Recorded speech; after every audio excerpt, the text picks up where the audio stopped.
સીએમના હસ્તે વલસાડના ઓધવ ભવનનું લોકાર્પણ થયું। દાતાઓની તકતી વગરના સેવા કાર્યને સીએમએ બિરદાવ્યું। કરોડોના દાન છતાં તકતી ન હોવી એ ગૌરવની વાત। સમસ્ત કચ્છી ભાનુશાલી સમાજને સીએમએ અભિનંદન આપ્યા।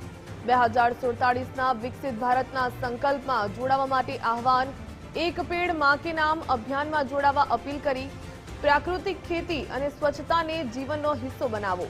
વિકસિત ગુજરાત માટે જનભાગીદારી પર ભાર મૂક્યો। કાર્યક્રમમાં કનુભાઈ દેસાઈ અને ધવલભાઈ પટેલ પણ હાજર રહ્યા।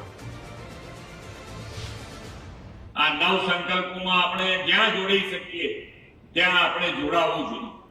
પાણી બચાવો, કેચ ધ રેન, એક પેડ માં કે નામ, સ્વચ્છતા, વોકલ ફોર લોકલ, દેશ દર્શન, પ્રાકૃતિક ખેતી, હેલ્ધી અને આરોગ્યપ્રદ જીવનશૈલી, યોગ અને રમતગમત જીવનનો હિસ્સો બનાવો તેમજ ગરીબોની સહાયતા। વડાપ્રધાનશ્રીએ આપેલા આ સંકલ્પોને સાકાર કરીને વિકસિત ગુજરાતથી વિકસિત ભારતના નિર્માણમાં સૌ લોકો અગ્રીમ યોગદાન આપે એ માટે આશીર્વાદ ભગવાન ઉદ્ધવરામજી અને વાલરામજી મહારાજ સૌને આપતા રહેશે।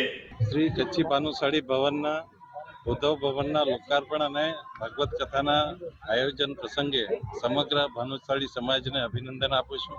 અને એમની ખુમાણી અને દેશભક્તિ અને દેશ પ્રેમના લીધે એમણે સમગ્ર ભારતમાં નહીં પણ વિશ્વમાં એક ઊંચું સ્થાન પ્રાપ્ત કર્યું છે। ત્યારે વલસાડમાં એમનું આ ભવન અનેક સાંસ્કૃતિક કાર્યક્રમો અને દેશભક્તિ માટે ઘણું ઉપયોગી રહેશે એવી શુભેચ્છા। આજે આપણા વલસાડ માટે એક સારો દિવસ છે, કારણ કે કચ્છી ભાનુશાલી સમાજ દ્વારા આજે ભવ્ય ઉદ્ધવ ભવનનું આજે લોકાર્પણ થયું છે અને સાથે સાથે ભાગવત કથાનું પણ શરૂઆત થઈ છે।